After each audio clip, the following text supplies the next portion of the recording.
মদ্যপানে বাধা দিতে গিয়ে আক্রান্ত শিক্ষক।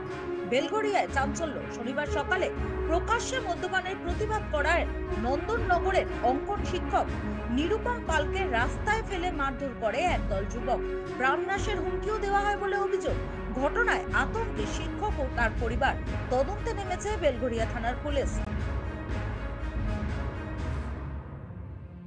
ঘটনাটা যথারীতি আমি একটা কালী পুজোর নিমন্ত্রিত ছিলাম। তো সকালবেলা আমি ফিরছিলাম সেখান থেকে, দেখি যে প্রায় 7-8 জন ছেলে আর একজন মেয়ে মিলে রাস্তায় ড্রিঙ্কস করছে। সকাল প্রায়, হ্যাঁ, তখন ওই 6টা বাজে হয়তো, মদ খাচ্ছে। তো আমি যথারীতি বলি, সকাল হয়ে গেছে, এখনও তোমরা এগুলো কেন করছো এখানে, মদ কেন খাচ্ছ? তো উঠে এসে আমাকে মারা শুরু করে দিল। কজন মিলে মারে? সবাই মিলে, প্রায় 8-10 জন মিলে। আর কি করে গালাগালি কিছু করে? হ্যাঁ, গালাগালি তো দিয়েছেই, সেগুলো আমি মুখে আনতে পারছি না। আচ্ছা, আপনি প্রতিবাদ করেছিলেন? আমি প্রতিবাদ করেছি, এখন কেন খাচ্ছ। আচ্ছা, খুব মারধর করে আপনাকে? আমাকে খুব মারধর করে। আপনি কি করেন? আমি একজন পেশায় শিক্ষক, কি শিক্ষক? Drawing teacher. আচ্ছা।